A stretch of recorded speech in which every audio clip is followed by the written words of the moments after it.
जिलाध्यक्षों की भी कुछ अपनी कठिनाइयां हैं, तो वो लोग अपनी बात कहे हैं। अब कुछ जैसे प्रखंड अध्यक्ष जहाँ कमज़ोर है, इनफेक्टिव है, तो हम लोगों ने सबको कहा कि आप दे दीजिए वैसा लिस्ट, अपना रिकमेंड करके दीजिए, मैं तुरंत नोटिफाई करूँगा एक पखवाड़े के अंदर।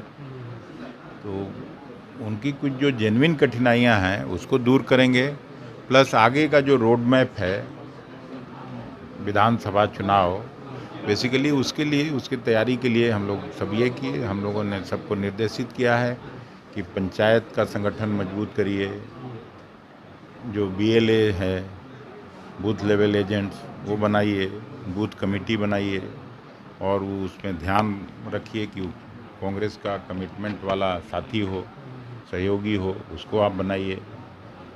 तो ये सब टास्क दिया गया। भागलपुर के उम्मीदवार को लेकर वहाँ के जिलाध्यक्ष शिकायत कर रहे थे कि हम लोग चुनाव जीत जाते भागलपुर लोकसभा सीट, लेकिन उम्मीदवार में अहंकार बहुत ज्यादा था। जो वहाँ के अब जिलाध्यक्ष तो वो, शिकायतें रखी हैं, अब अगर अहंकार है तो 3-3 बार वहाँ से विधानसभा का चुनाव जीते हैं, तो अब ठीक है, थोड़ा बहुत तो आपसी सामंजस्य कहीं नहीं बैठता है तो कोई कुछ बोलता भी होगा, लेकिन कैंडिडेट तो जो उपलब्ध कैंडिडेट था उसमें वो बेस्ट था। सर एक आखिरी सवाल है कि जो कमेटियाँ आपकी अब तक बन नहीं पाई हैं वो कब तक बन पाएगा सर? अभी जल्दी से जल्दी सारा दुरुस्त करेंगे। एक कमेटी भी इसलिए नहीं बनी थी कि लोकसभा का चुनाव होना था, लोकसभा चुनाव के बाद इस महीने में हो सकता है हम लोग कमेटी बना दें। सर एक सवाल है, आरजेडी के लोग बैठक किए थे और कह रहे थे कि जिन विधायकों का परफॉर्मेंस अच्छा नहीं है उनका टिकट काटा जाए, क्या कांग्रेस में इस तरीके की बात नहीं है? कांग्रेस में टिकट काटने का अधिकार हमको नहीं है, आला कमान ये सब काम देखती है। तो ये मैं सही बात बता देता हूँ ऊपर, लेकिन ये अधिकार हम लोगों को नहीं है। क्या इस तरीके की बात नहीं है? नेशनल पार्टी है, यहाँ आला कमान तय करता है ये सब चीज़, किसको टिकट देना है, किसको टिकट काटना है। विधायकों के परफॉर्मेंस पे भी बात हुई, विधायकों के परफॉर्मेंस पे भी बातें हुई। सब विधायक लोग तो लगा ही हुआ था, सब जिलाध्यक्ष लगा ही हुआ था, क्या करें। और अच्छा परिणाम हम लोग चाहते थे, लेकिन नहीं हो पाया।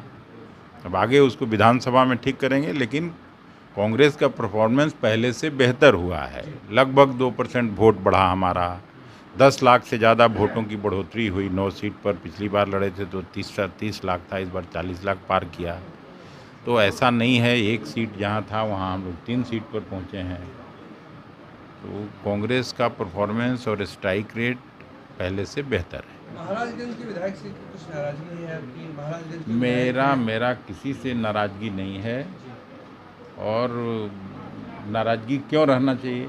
सब लोग एक ही पार्टी में काम करते हैं, एक ही उद्देश्य के लिए काम करते हैं। थोड़ा ऊपर नीचे जो होता है आपस में हम लोग मिलजुल के ठीक कर लेते हैं।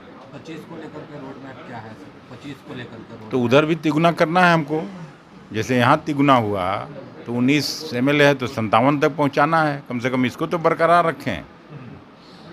धन्यवाद। पर चुनाव लड़ते हैं, कितने सीटों पर विधानसभा में चुनाव लड़ने का टारगेट रखे हैं? मैंने ये सब अभी आपको बताएं, अभी से लड़ाई झगड़ा क्यों शुरू करवा रहे हैं? अरे जो लड़े थे, हम जब तक हैं इस कुर्सी पर, तो जो लड़े थे सो फिर लड़ेंगे। तुम लोग तो ये 70 सीटों का लेके सर इसकी तैयारी है? ये आप बोलिए, हम तो यही कह रहे हैं कि जो लड़े थे सो लड़ेंगे फिर।